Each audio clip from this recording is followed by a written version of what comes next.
you're molding them, shaping them to become a better version of themselves. How long is it? I've got to work this out because I don't even know my age. I've got to work that out as well. When I was in secondary school, I never thought that I would be a teacher or working in the school in this field. They're amazing people, gifted, talented, who can do so much. Yep. But the effort that goes on behind the scenes, I mean, that doesn't get acknowledged as much. You know, some people would call me crazy, but I actually do enjoy what I do. The opportunity to just sitting there and telling them, you know, you're doing an amazing job, keep it up. And if I could, I'd tell them every single day. And it means a lot when they've asked you. And, you know, that relationship, you know, that's something special. Definitely. You know, mashallah, you know, they are really nice people. And, you know, the parents must love having them at home. And as I mentioned, that secondary school life, it's important to get right, where, you know, physically, emotionally, a lot of changes take place. And that's where you can direct them or you can lose them. Welcome to the Murabiyoon Show, raising awareness of Islamic schools. Okay, let's get started. So I'm going to try something new on you today. Okay, some quick fire questions to get us started. All right. First question. When it comes to going to a meeting, taking notes, what's your preference? Laptop, notepad, or mobile device? Oof. It depends on the meeting. Okay, Oh, it always depends on the meeting. No, because if it's meeting with the parents, then I tend to take my diary and just jot it down. If it's a staff meeting, then there's always somebody taking notes for minutes. So it does depend. If it's a prolonged meeting, laptop, you know, having that in a meeting, I just don't find it appropriate that your head is completely hidden behind a screen. Yes, true. So usually what I like to do is pay attention to the meeting, take some mental notes, then later on jot it down in my book. So Okay. Old school, pen and paper. Fair enough. Good. All right. Let's try the next question. What's the best time of the day? 9 o'clock when the kids come in, or 3:30 when they're leaving? I would have said before that, before 9. Before 9. It's 9 o'clock. You get a mixture looks on their faces. Some are happy to be here, some are another day. And that completely changes as the day goes on. It's just seeing them first thing in the morning, welcoming them in. I think that is a good start to the day. And that's your starting point once they've entered and working with them throughout the day. Alhamdulillah. Favourite takeaway? We were talking about food just a second ago before we went live. Takeaway. What's your favourite takeaway? I'm a dining in person than a takeaway. Dining in person. Yes, I like to sit in a restaurant and eat. Okay, what's your go-to cuisine for dining in? I like to try different places. So rarely do I go to the same place twice, unless, like for example, when it comes to ramen, there's not many halal ramen places. So if I want to have ramen, fancy that, I'll go to Ramen, eat there. Other than that, I tend to, been here, let's try something new. Okay. I do have one of the things, the sticking point is I do not have fusion food and no buffets. Okay, if you're going to eat out, you want the meal prepped, especially for the plate, then something that's been overheated for long. You know, no insult to restaurants that have got buffets, but it's just they're the two things I avoid. Okay, so that's a note to anybody who's planning to take Ustad out for a meal. Just no buffets and no fusion food, right? And no takeaway. No Dining in. Dining in. All right, let's take a couple of more, inshallah. Okay, something interesting about you that your colleagues wouldn't know. Well, there's probably a reason why they don't know. Come on, let us into something. I think this might come as a shock to them. I do spend quite a bit of time on my PlayStation. Oh, wow. Yeah, so I don't think they expect that from a head teacher playing on the PlayStation. You know, that's one of the things I had, and it's one of the things I enjoy doing with my son. You know, we pick up the game and say, let's go through the levels together. Oh, okay, and, that's nice. It's a bonding period, opportunity, sharing, especially ones that, you know, you have to think more than just action. So he has a storyline to it, and he takes you on this journey. So I'm a really fan of stories. And I mean, that's probably something I don't think they ever knew. Probably many people didn't know that. No. So alhamdulillah, you're fortunate to be heading up this lovely school. mashallah. What is it that actually enticed you to want to be a leader and a head teacher of a Muslim school? That journey starts years ago, and it's one of the main reasons why I started working in education. And when I started teaching, working with Muslim students, I saw the long-term benefits, and it's not just your own benefit, but benefit that students get. And especially when you meet them after, it's many years later, and you see mashallah, they become imams, they become mechanics, they become working in different various fields. And it's you're molding them, shaping them to become a better version of themselves, and inspiring them that they can achieve and accomplish whatever they want to. And being a teacher, I felt my impact was only limited to a classroom. Okay. So I wanted to expand that, see, look, I want to help more people, I want to support them. And I feel I could do much more.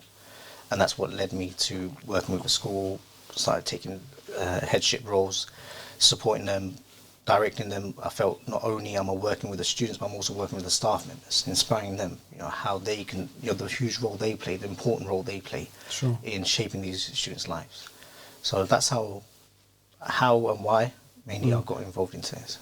How long have you been in kind of leadership positions within schooling now? It's come to 10 years. Mashallah. Yeah, alhamdulillah. Mashallah. It's flown by. Yeah, so when I look back 10 years, it has flown by. And it only feels like yesterday, walking into my first school, thinking, what am I doing? How long have you been in education, full stop, anyway? Education, how long is it? I've got to work this out because I don't even know my age. I've got to work that out as well. So probably about 17 years. Wow, mashallah. Yeah, so I started quite young. Wow. So it's one of those things, got into teaching quite young, started becoming a head of a department at a young age and really worked. Did you know, like, from a young age that this is what you wanted to do? Like, you wanted to be in education, or is it just, how did that come about? I didn't know. When I was in secondary school, I never thought that I would be a teacher or working in the school, working in a school environment. And my upbringing was completely different. I grew up in South London, didn't have many Muslims around.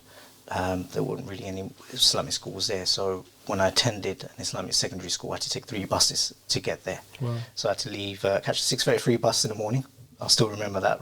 There's some days that I would be running late, and the bus driver would know I would always catch that bus, and he would wait for me that extra 2 minutes. Oh, that's nice. So at that stage, I never knew what I was going to do. And it was only when I was studying in Darul Uloom, the principal approached me and said, we need you to teach English. I thought, well, me teach? Because, whilst you were studying? Whilst I was studying. So whilst I was studying, he said, we need you to teach English. I said, well, I've finished my A-levels, I've started my university course, and whilst I was studying in Darul Uloom, so I was doing all of these things at the same time. So I walked in the classroom, looked at the faces of the children, and what are you doing here?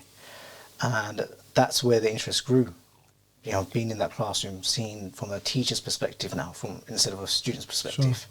You tend to think teachers are there to make your life difficult. So, when I'm walking in there, I'm going to make their lives difficult. But that completely flipped, and I realised that, this is really good. I like this, and I feel I'm good at this as well.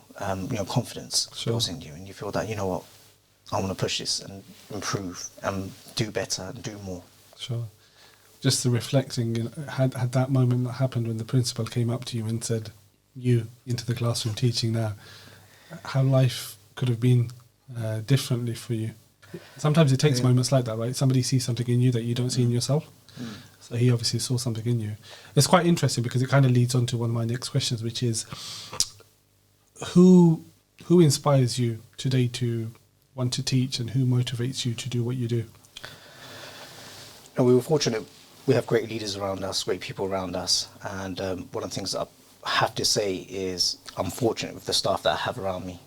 If it wasn't for the staff, I wouldn't be where I am, wouldn't be able to do what I do without them. And it's whether I'm fortunate or it's that in this field, they're amazing people, gifted, talented, who can do so much. So when it comes to inspiration, you find inspiration everywhere. And it reminds me of one of my mentors when I started in education, moving in leadership. And he would advise me and direct me. And one of the things that he said, and it's always stuck by me, was that be the honeybee and not the dung beetle. Take the sweetness from everybody and forget what doesn't suit you or you're not happy with. So I realised that whatever you see, look for what you feel that you want to take and learn from them and benefit from them. Take that and apply that, and understand that you may believe that this is the right way, but you can't apply it everywhere. So I can't specify if I say one name, two names, there'll be names I've missed out, and then somebody will come call me up and say, you didn't mention me, did you? so I'm not going to start naming names, but that person knows who they are, and I've spoken to him even many times afterwards, and I've told him this thing always stuck by me. And I always look for inspiration in everyone, whether they're leaders or teachers, even from the students. You can learn a lot from the students. Of course. No, definitely. What's been your biggest challenge up to now, being in the role that you fill today? Is there a particular challenge or moment that comes to mind? I think there's many challenges. I think one that comes to mind right now, and I'm sure later on more will come to my mind, and it's that not many people understand the difficulties that Muslim schools go through. I'm talking about running it, the teachers, the staffing, management, how much time and effort they put into. It's easy to say, yeah, the finances are not there, the staffing are not there, or so on and so forth. Make many excuses. Yeah. But the effort that goes on behind the scenes, I mean, that doesn't get acknowledged as much. You get parental complaints, community complaints, but it's easier to complain than look at what benefit and what good has been there and changing that mindset. And that's why I try to invite the community, invite the parents, invite people, visit other schools, visit other places, speak to them, reach out, for them to understand that work is going on, it's progressing, it's improving. And would we be perfect? Can you compare us to any other schools? You can't. And a lot of people, as my mum would always say, that you have 5 fingers, none of the 5 fingers are the same. So when they start comparing, saying this school's like this, why is your school not like that? That mindset, I don't feel that's easy to change, but it's something that you'll try your best to educate them, to make them understand, at least appreciate what you have, and there will always be weaknesses. Nothing's perfect, but everybody in this field aspire to ensure that do the best. Sure. Just honing down a bit more specifically, you as a leader, head teacher, in the role that you fill, is there a particular challenge that you've had to deal with? That comes to mind? No, as I was saying, it's working with the community, working with the parents, creating that partnership, building that trust. That's what's been the challenge, and that's one of the things that you can't change a person's mindset. You can't sit there with them and tell them this is how it is and convince them. You have to show them and show them through actions, and that's always been the challenge. How do you come about with that? I was about to say to you, if you had a magic wand, I'm not going to say that because that's not allowed. But if you had the opportunity and you thought there was one thing that you could do differently, what would that thing be to change the mindset of the community and the parents, to bring them on board? Is there something that comes to mind? If we knew, I'm sure we would have applied it in some way. We invite them, you open the doors for them, and the way I see it, maybe we won't be able to change the mindset right now, but the students and the people that we're working with, they will be the future leaders, they will be the future parents, inshallah. So if we can educate them, maybe we can't work with one generation, work with the next generation, and that's what we do in the education sector. We're building a generation for the future, and if they know and they see through their own experiences, that's something they can apply. In and amongst everything that you've, alhamdulillah, achieved, is there any particular moment that stands out as a highlight, as an achievement? There's many. Alhamdulillah, that's one of the things that's been a driving force in staying in this profession, is your achievements, and not only just your achievement, what you achieve collectively with the team and people that you have. And it's quite a shame that we go by when we have our officer inspection, and we go by what officer give us the grading, ratings. And sometimes there have been challenges in some schools that, how do we get by this? And there's one particular school that for 13 years, it's always been bouncing from inadequate, requiring improvement. And they've asked me to come on board and it was a place where I've actually studied as a student. Sure. So I thought, let me give my time. And on the first day, I told them, look, next inspection, I'll get you good. And they looked at me for what? 13 years of me going back and forth, and you're telling us you're going to get good. I said, look, I have that much confidence. Just all you have to do is follow my instructions, and have that clear communication between you and I, and we can achieve it together. And alhamdulillah, after 18 months, we had an inspection, and we got a good with outstanding. MashaAllah. And for me, I remember going, after having that meeting, the officer that walked out, I said, I'm in front of my wife. Tell her the good news, because it does impact the family. Because that week when you have inspection, you're leaving earlier, you're coming back later, you're spending a bit more time. And for her to have that patience during that period of a week, she should be the first one to know. And that's why the weekend comes. I say, let's go dine somewhere. I mean, these moments always stick by. There's a bit of a trend here, isn't it? When you've had a good week, I can see the weekend is a nice meal out. It is. I'm struggling to think what happens when you have a bad week. Oh, it's back to the sandwiches. Oh, mashallah. No, that's lovely. That's really nice. I mean, to be honest with you, 18 months is not a short period of time. And so you must have been on one hell of a journey to get through that. And so to achieve success, alhamdulillah, and to share that with your family and celebrate it is really lovely. Obviously, the last 17 years and the last 10 years, you've, mashallah, been fortunate to be able to teach and to nurture lots of young people. Is there a particular student, without naming a name, that comes to mind that's gone on to be successful, or you've gone on to see in future years that you thought, oh wow, mashallah, maybe I wasn't expecting that from you, or what a nice surprise. Is there a student that comes to mind?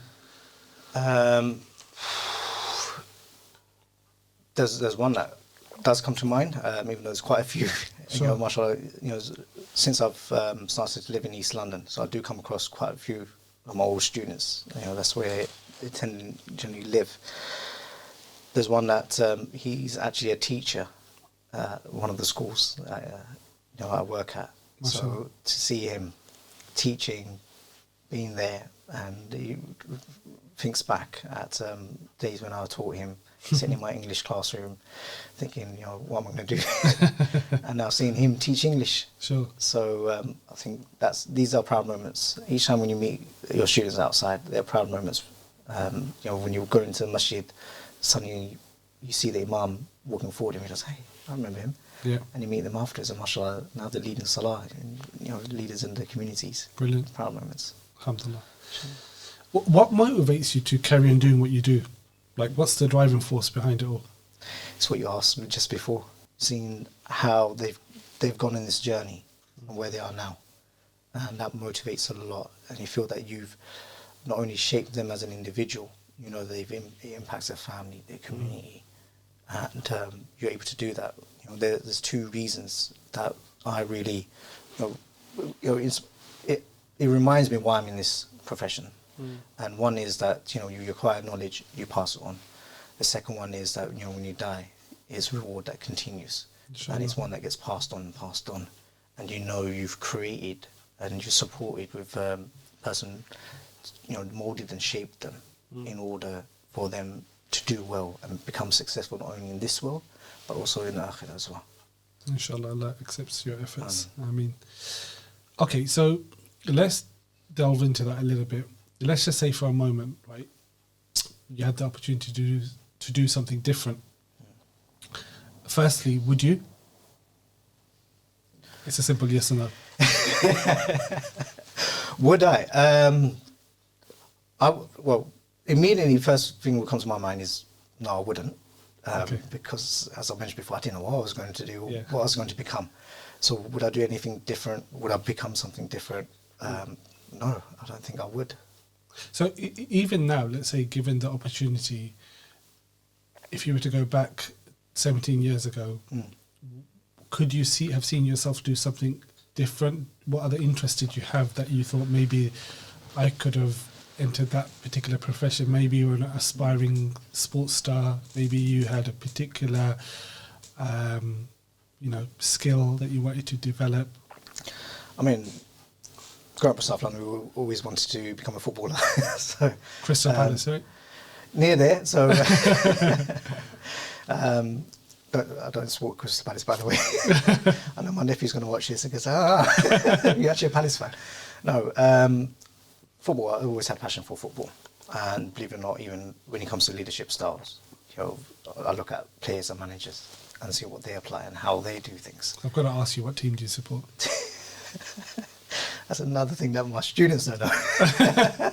Your students don't know? My students don't know, so I try to hide it as much as possible. Maybe some have some inclination that this is a team I support. Okay.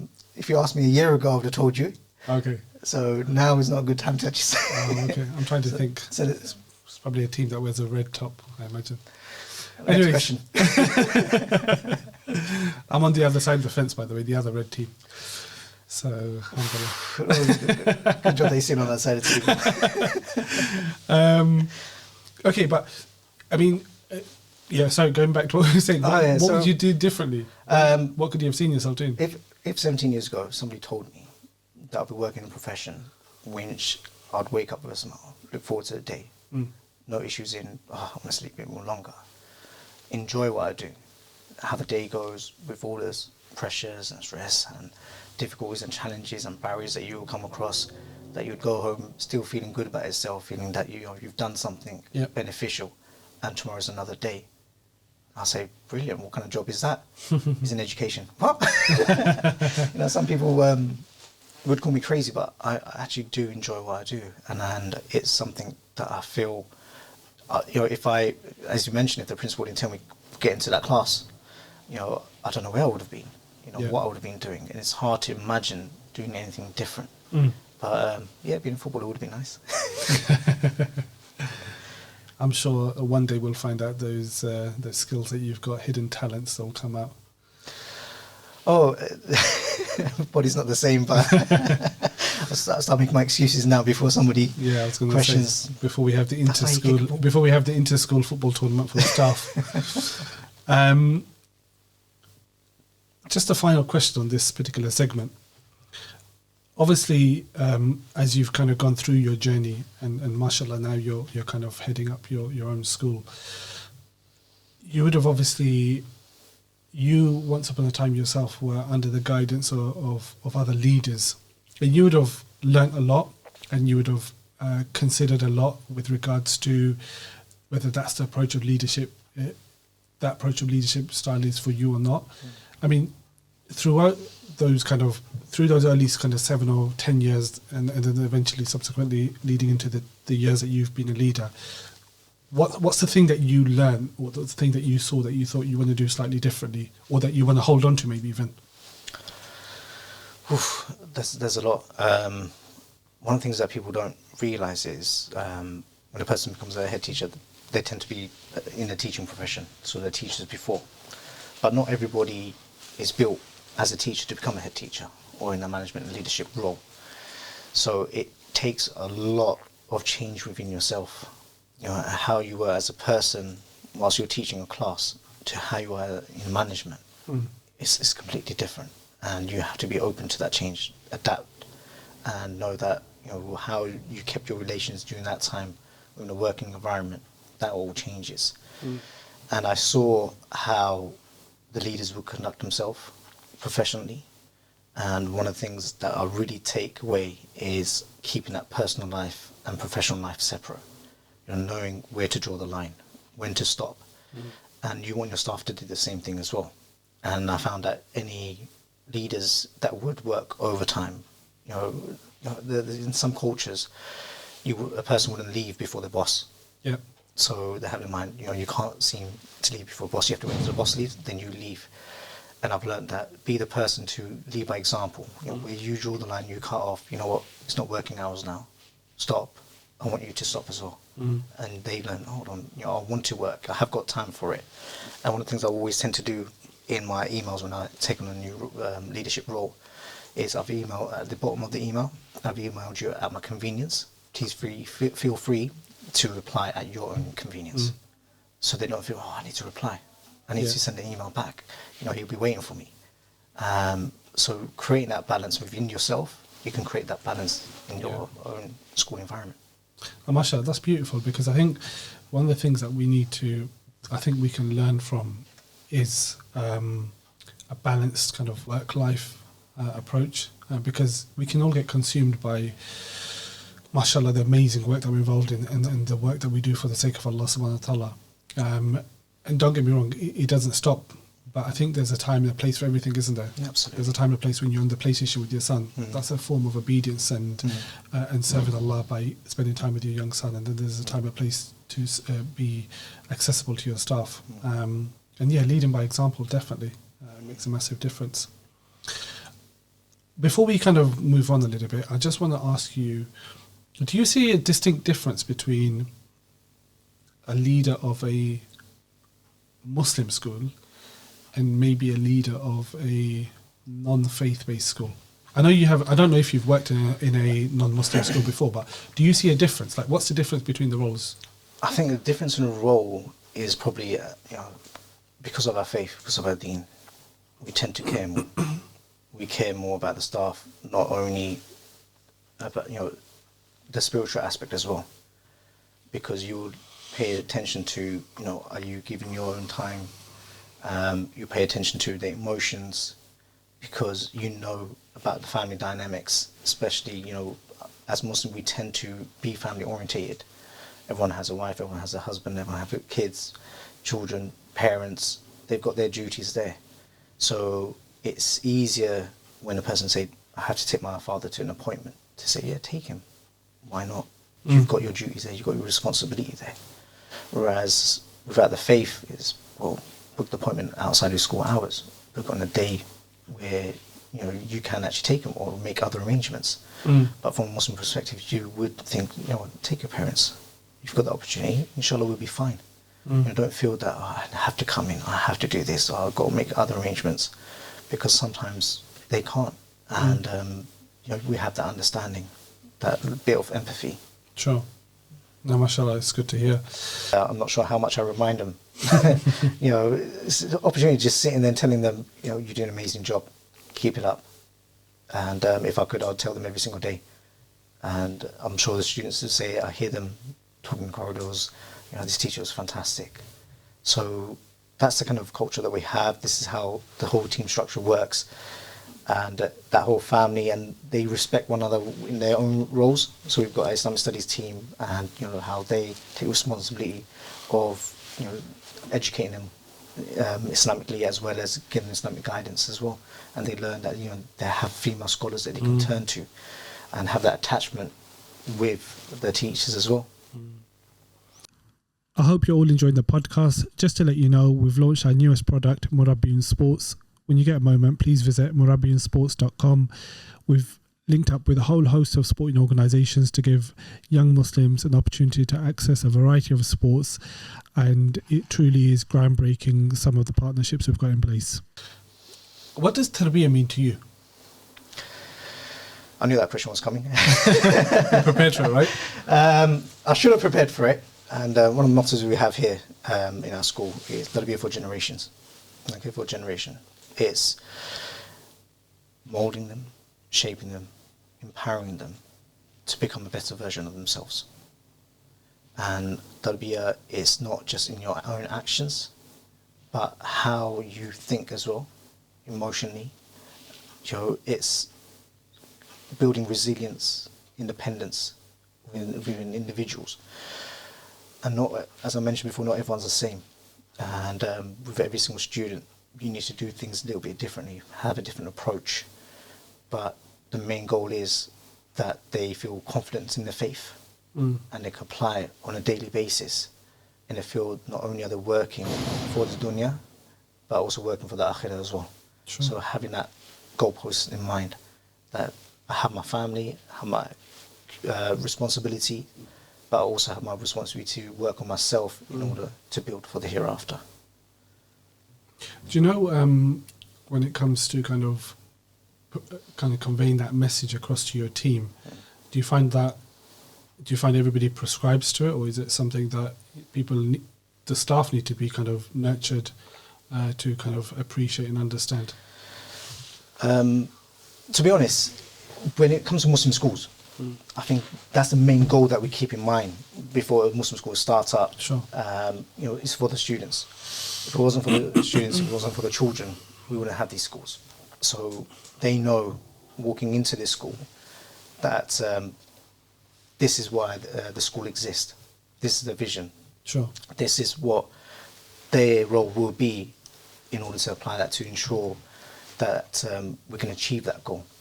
And you always remind them, they remind each other that, renew their intentions, that this is why we're here, this is what we need to do. It's fine, we can educate them on maths, English, science, but also help them to become a better person as well. And it also reflects on themselves. Of course. Because it's not just a one-way relationship, here's two ways. The children will benefit from you, you would also benefit from them. Definitely, that's a great way of looking at it. You grow yourself, you benefit yourself. Absolutely. Everybody can learn off each other, and we know there's many stories like that in the time of the Prophet ﷺ, where he would frequently reach out to younger people to lead, to advise, etc. Okay, let's move on to the school, mashallah, that we're here today, Al-Madani Girls School in Slough. Are you familiar with the elevator pitch? Remind me. So imagine we're in an elevator, we're going up 10 floors, and I've met you for the first time, and we've given each other salams, and I've said, oh, what do you do? Oh, I work at so-and-so school. In that minute or so, what would you tell me about this school, if you had a minute? If I had a minute. Okay, so don't time me. I probably need a bit more minute. As a Muslim girls' school, secondary school, it gives them the opportunity to be in a safe environment, to flourish, to learn more about and understanding about what it means to be a Muslim living in the UK, living in this community, for them to be confident about the faith. As I mentioned, empowering them. It was all Tarbiyah. This is all part of their learning, their journey. And from year 7 to 11, that's when students grow very quickly, rapidly. Early years is much more slower, gradual. And for them to understand themselves, that they are changing, they're adapting, they're improving as time goes on, that you're helping them on this journey, and the impact that you make during these years can be the result in the latter years.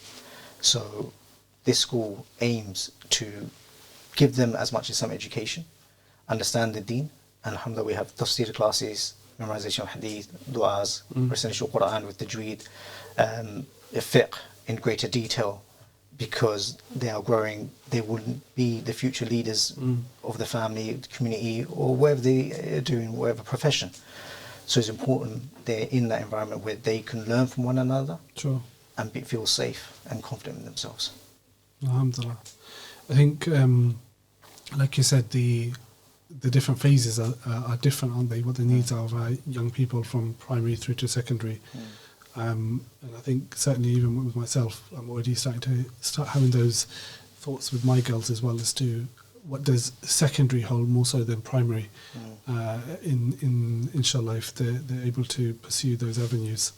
Yes, obviously, mashallah, it's not just yourself in the school. You've got a team behind you. That's right. And again, without naming names, but I mean, just tell me a little bit about the culture of the team here and the people behind it. I mean, I know there's obviously going to be layers, trustees, governors, your SLT, your teachers. Tell me a little bit about the team and the culture that you have. So, I haven't been in this role for that long. So it's coming, over, how long has it been? 18 months probably. So, when I walked in, I noticed that the school operated like a family. They looked after one another, they support one another, they're there, the way they speak with respect, helping supporting as much as possible, and that phased down towards the students as well. And then we have the governors, and the governors, their vision, what they want to accomplish, what they want to achieve.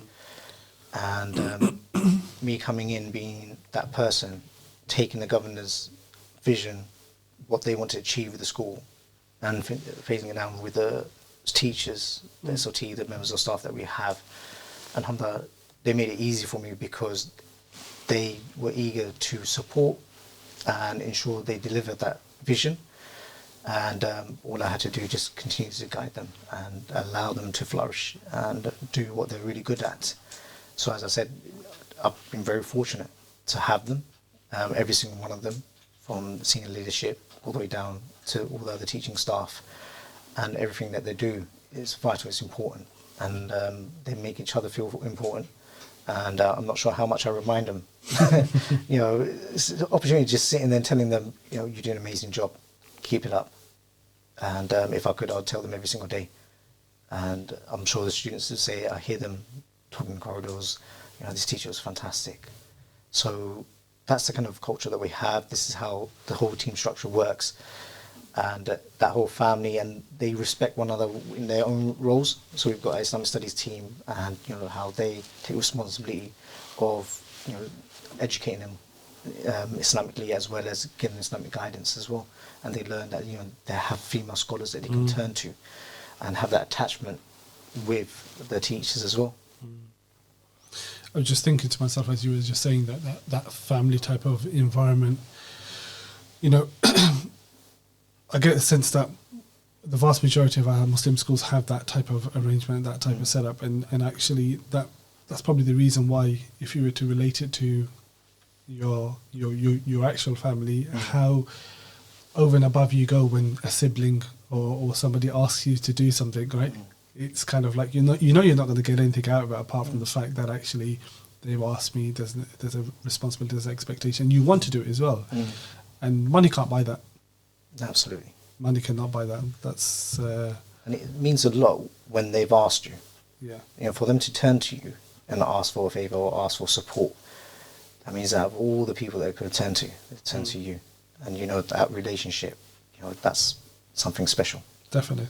No, mashallah, it's really nice to hear that. What makes this school different to other Muslim schools? What is, I don't like to compare schools. One of the things when I always walk in, I always ask the governors, you know, what makes your school different to any other school that the students could have attended? So you asked the question that I'm I asking asked you. them, yeah. No, but it was more with the community, because the communities are different. Sure. So it's within Slough. What makes you different? Yeah. Why would a parent send their daughters to this school? You know, you could talk about the Islamic environment, you could talk about the education, and they'll say, well, we could get education in any other school.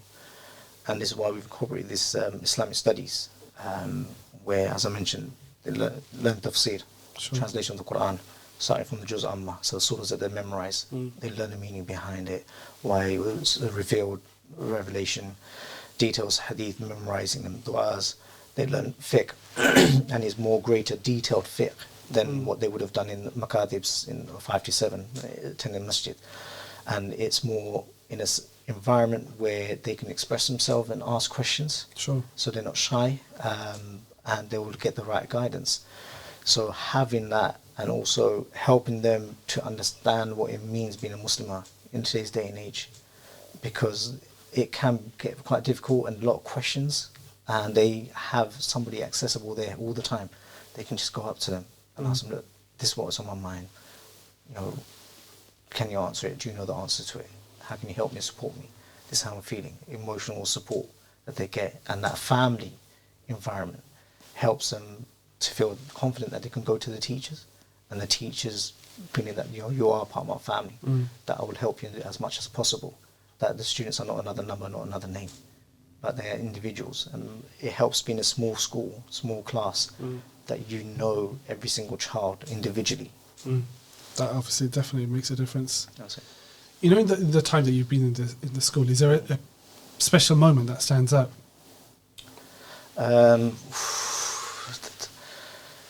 There's, you know, it's one of those things that you don't sit there and reflect. When it happens, it happens. Yeah. And it makes you smile, it makes you really proud. And it could be the smallest of things. Yeah, it could be. You know, such what comes to mind? You know, the first thing came to mind is how students hold the door for one another, giving salam, and how they talk respectfully. You know, you hear all of that, because I tend to move up and down the building a lot, because the office right at the top, so it doesn't help that you have to go up and down the stairs. And just hearing how they communicate, and you feel, you know, mashallah, you know, they are really nice people. and the parents must love having them at home, I assume. Inshallah. So is these things really help, and they can really show who they are in this place and be comfortable. If I had the opportunity to speak to one of the girls and ask them about the school, what do you think they would say? I can tell you what they say. One of the common themes they always say is it's like a family. When they have issues, problems, they want to resolve it. Sure. Others will get involved. Even other year groups, when they see, there's conflict, they would come and help try to resolve that. Feel, no, this is not how we talk to each other. This is not how we fight. We don't have disagreement. Let's sort this out now. Let's go overcome this. And when friendship break, they tend to resolve it immediately. And this family environment, the year 11s, they're like big sisters to the younger ones, and it's amazing to see. And then the year 7s, they come with a high energy. So it's brilliant. And when they feel as one in unity, that's where they can really flourish. And I think that's the first thing they will say about the school. And hopefully a great head teacher as well.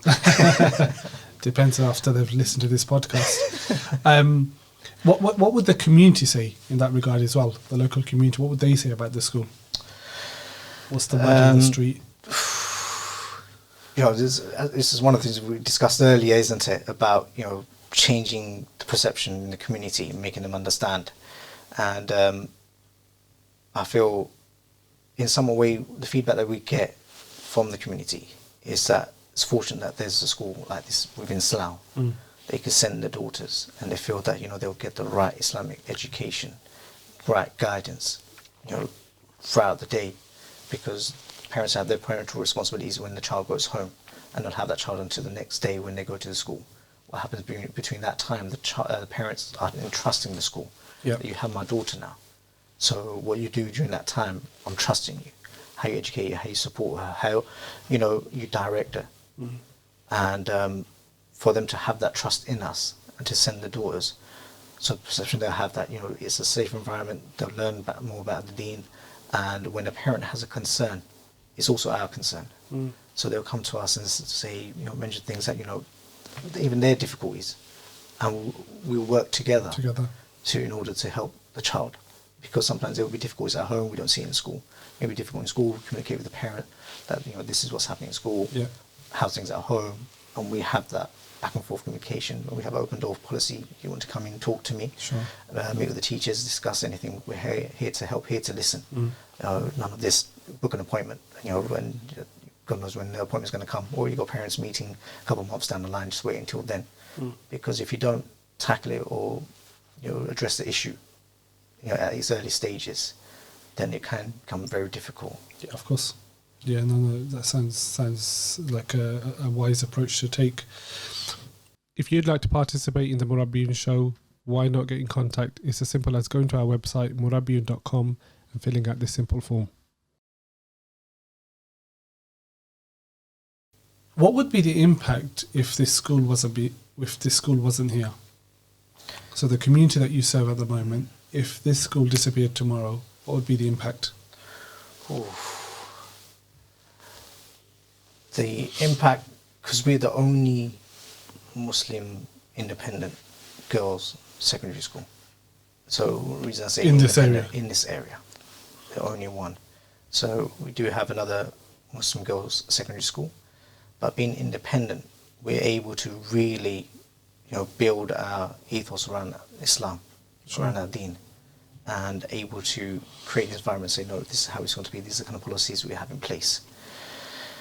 If the school wasn't to be here, it would be a huge miss for the community, and I'm sure they would have started another school up immediately. Yeah. It's much needed, and especially with our daughters growing up in today's day and age.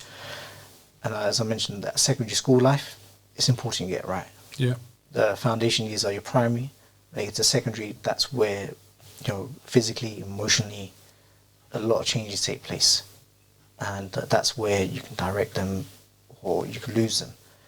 So having that, as I mentioned, when the parents send the child to school, that period of time, parents given that trust. So there's a value to this school, and I hope the community see that and understand that value.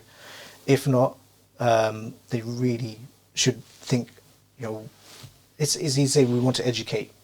We want the best, achieve so much in education, get a degree and so on and so forth.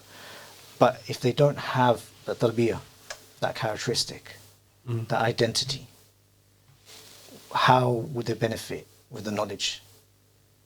Because as an individual, as I say, your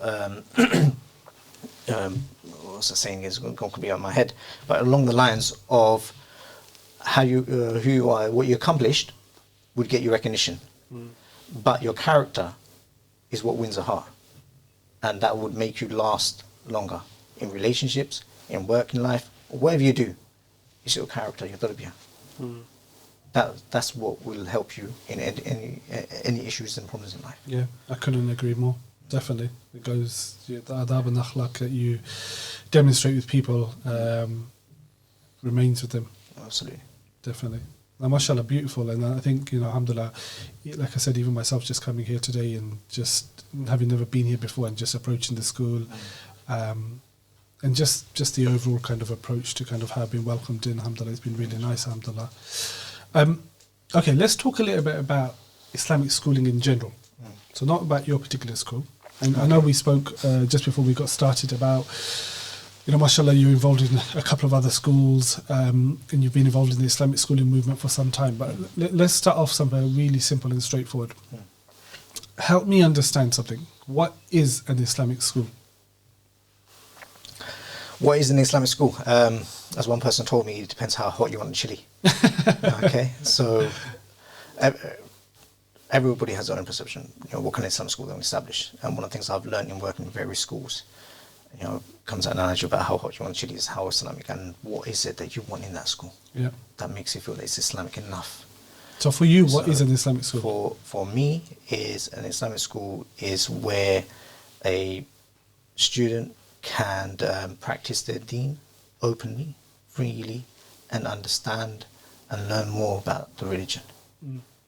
That's basic first foundation, and that's what makes it an Islamic school, that you can learn more about the religion, understand that this is how you are as a Muslim, this is how you conduct yourself, this is how, and learn about your deen, learn about what's in the Quran, the Sunnah, and basic etiquettes as well. How you do that, schools do it differently. So I'll say that's what makes an Islamic school, having that. And based on that, it might sound pretty, it might be a pretty obvious answer to it, but is there really a need for Islamic schools here in the UK? And partly I say that because the vast majority of young people haven't and still don't go through Islamic schools, and they're able to live a fulfilling Muslim life. Believe it or not, I'm not on the perception that a child must attend Islamic school. Okay, I wouldn't say every single Muslim must go to a Muslim school. It all depends on what parents want from the children. Sure. And how much input they have at home. Because you can send your child to any school, but if you haven't created that environment at home, then it may become quite challenging and difficult. Sending your child to a Muslim school, an Islamic school, it helps you, it supports you as a parent, that there's that continuity whilst they're at school and that direction. So it may be for some, may not be for others. So it would be down to the parental choice. If somebody asks you, I send my child to an Islamic school, Muslim school, well, what is it that you want from your child? How do you see them? What support are they getting at home? Are they attending? Do they have any connection with the masjid? Are they attending madrasa? Do they discuss with the imam? Having that, not every parent have that Islamic knowledge and understanding to the extent of a scholar. So when you send them to an Islamic school, I can't think of any Islamic school that don't have scholars working within that school environment. So they have a person to direct them and advise them, who are accessible, easily accessible. No, I agree. I think it comes down to what resources and access they have outside of their normal schooling system, but also what aspirations parents want for them as well. But I think that's a good way of actually putting it. I mean, look, mashallah, we've got hundreds of Muslim schools dotted around the country, and Muslim schools have been established here in the UK for well over 30 years. What do you think are the biggest challenges that we have with our schooling system today? Biggest challenge is, I think the world around us is rapidly changing, and it's keeping up with the times. We've seen how technology has changed, especially when COVID hit, and we had to create this online learning. Yeah. And how we adapt to that, how the teachers adapt to that, and some are not so tech savvy. It's that whole rapid change and keeping up with it. I think that's been a huge challenge, and it's one of those things, especially with AMS, getting the schools together, Islamic schools together, working together, collaborating together, sharing ideas. That's benefited a lot. That we can learn from each other's good practices and see, does this suit us? Can we apply this? There's guidance there. And having that community of schools that learn from one another, that's benefit hugely. And we can't be the same for 5 years in a row. We need to adapt, we need to change, we need to make some improvements. And how we go about with that, that's where, that's been our main challenges. Sometimes we don't know what the next steps are. When somebody always tells me that, why don't you start up a school of your own? My response is that if it's my own school, when do I know when I've gone as far as I could go? Who's going to tell me? You need to step aside now. Somebody else needs to come in. New vision, new direction. Yeah. And that's what helps in. I leave the governors. Maybe they're great and suited for that, but for me, I need someone to tell me that what. I think this is as far as you can really take the school. You need someone fresh to come in, and I completely accept that, because you won't be the perfect person for that job. You'll be great for the period that they have you for. And then maybe if they want to move to a different direction or another step up, more than welcome to bring another person in, and they will take you to that next stage. Based on that, I'm going to ask you something a little bit controversial. Do you think then maybe some of the people within our Muslim schools have spent too much time in those schools, and maybe they're a hindrance to the development of the school? Nobody comes to mind, so just generally, because look, this problem doesn't just exist in Muslim schools. That idea and that concept of people overstaying their welcome, it can happen in many institutions. It can happen, and as I said, it's something that I apply to myself, because nothing's for certain. The only thing that's certain for is death, freely, but nothing's certain for yourself. How will you be able to get the same result in the long run? Sometimes you've sat there for such a long time, they've gotten used to you, or take your word seriously. Sometimes a new head that walks in completely changes the environment. Somebody said, now we need to impress this person, do so well. The students are, new head. Now they've got to learn how this person is. It's difficult. I can understand from an individual perspective, it's difficult to know when your time is up, when you've become a hindrance. And not many people will say it to your face that, you need to go now, move on. Not many people will say that to you. And it's being open-minded as an individual, and realizing that a time may come, and it will come, where you need to move on, you need to try something new, or to go to another school, or share what you're great at and help another school. So it's not that you can't do this job anymore. Maybe your expertise are required in another school. Help them, support them, and take them in that direction. No, definitely. There's a lot of talent, mashallah, within our Muslim schooling movement. There's lots of transferable ideas and skills. Let me flip that question 180 degrees then. So where I said to you what are the challenges, what do you believe are the opportunities for our Islamic schools moving forward? Opportunities, that's huge. I mean, the world is like an oyster to you. What you want to accomplish, what you want to achieve, how far you want to go. It's that drive, that vision that, this is your short-term goals, it's a long-term goal, this is where I want to be. And I always come in with at least a minimum 3-year goal, that in 3 years is where I want it to be in 3 years. How I achieve that, I set my targets, this is what I want to do. And I don't tend to share that with everybody, what the targets are, because I work on a need-to-know basis. Your problems, your difficulties, where you want to do, what you want to accomplish, you don't need to share that with everybody, but you can work with them and direct them, and you can reach that goal. So how you want to be as a school, I always say that have your own identity. Be the school that you want to be, and not a school like other schools. I want to be like this school, I want to be like that school. That school's done so well. But generally speaking, right? Yeah. Generally, so let me rephrase the question. Yeah. Generally speaking, not about your particular school or for yourself in particular. What do you think are the opportunities for Muslim schooling in the next 15 to 30 years? I mean, much greater reach. Communities, shaping them, working. Them as generally is difficult to answer. Nothing really comes to my mind. I'm trying to work it out. Like I said, I don't have much time for reflection, and it would be great to actually sit down and to reflect on these questions. And mashallah, you're sitting here, you're asking me these questions, give me something. I've got to think about this now. I've got to take back. So now after this, I'll answer cameras off because no, I'm going to look back. Don't worry, part 2 will be more polished. You're going to put me through this again. Opportunities.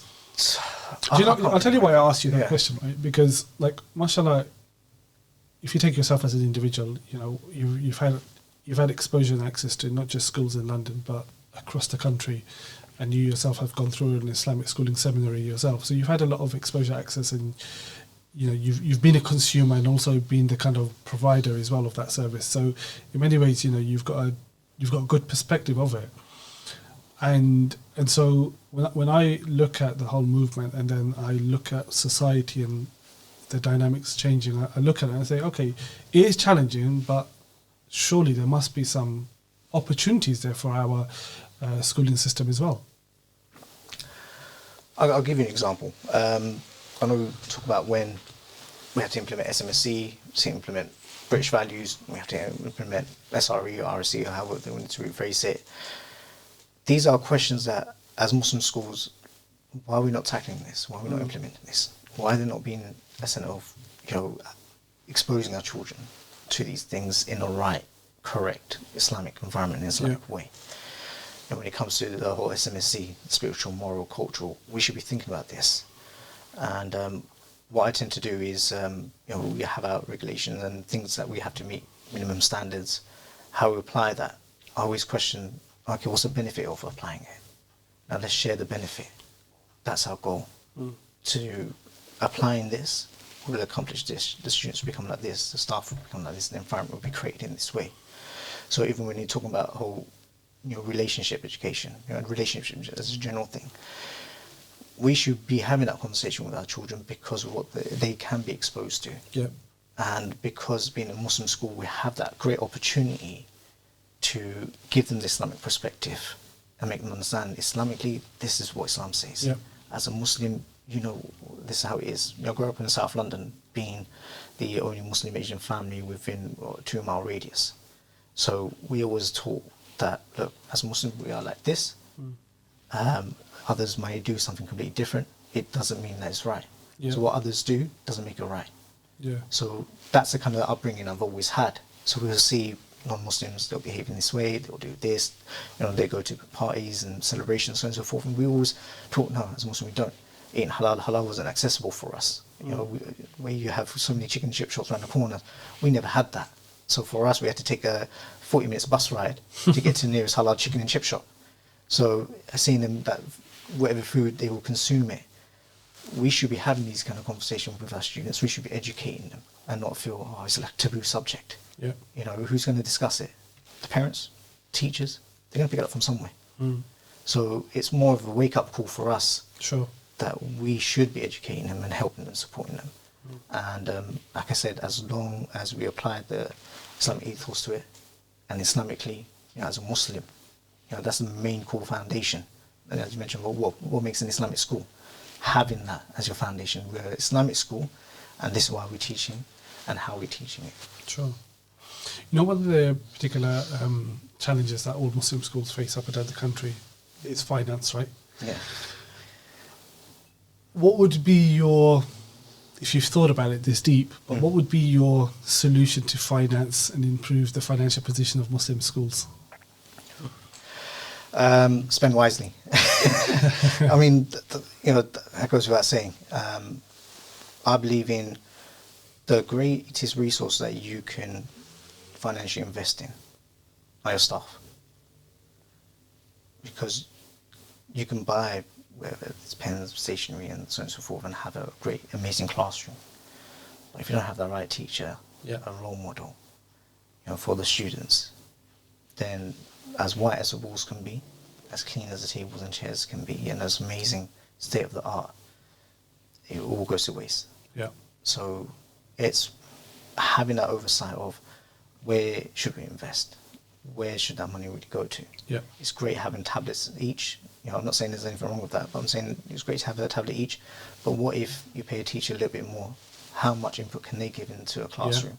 Feeling that, I've been appreciated. I don't have to worry. We find many teachers who have second jobs.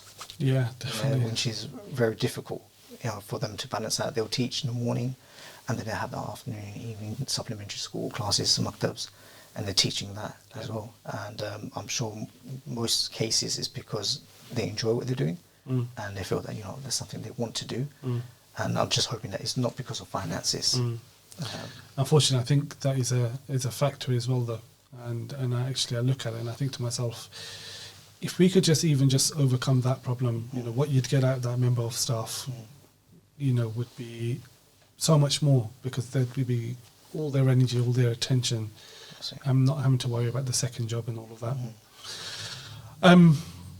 So the kind of final question before we kind of start wrapping this all up is really about some advice and nasiha that you would give to another leader with regards to kind of improvements that we can make to Muslim schooling, or opportunities that we can make the most of. What would be the one thing that you think that if we all kind of came together as leaders, we could do to improve the whole movement? One of the things I learned during the years of leadership is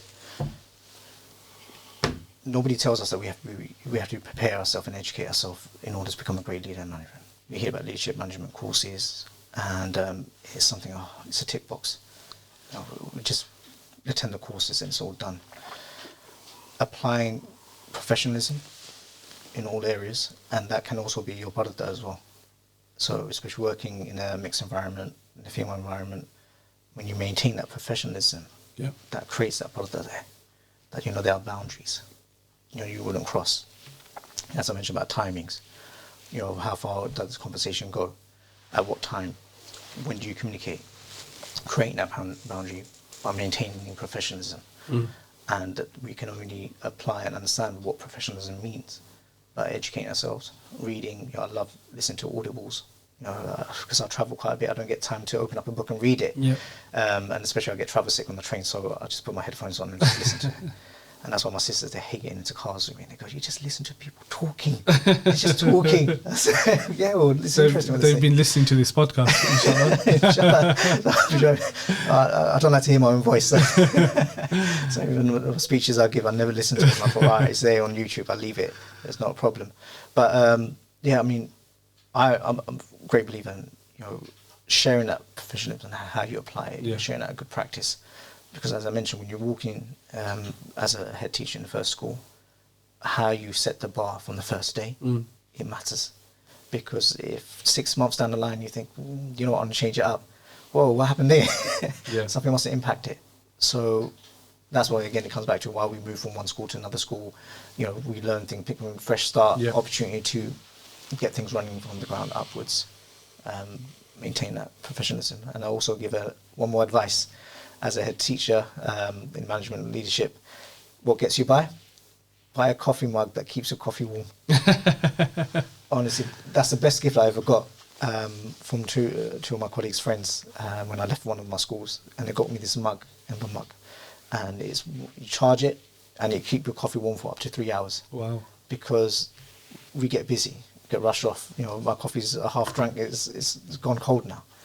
But this will keep it warm, and you walk out of the office, you're doing this, you're doing that, you're getting busy, and then when you come back and it's still hot, you get to sip it down. Because sometimes you pick up the cup, naturally you drink it, it's cold. Now do you have time to go make another one? Okay, and it's having these little things in place and helping you to do your job, and you don't have to worry about the smallest things. So my advice to you would be get used to having cold coffee, because I've got used to it. No, listen, Jazakallah khair. MashaAllah, it's been a real pleasure It's been really nice to sit with you, meet you, understand your story. And no, alhamdulillah, you know what? I love doing this because I always take something from everybody. And some of the gems that you shared will definitely stick around with me. And I think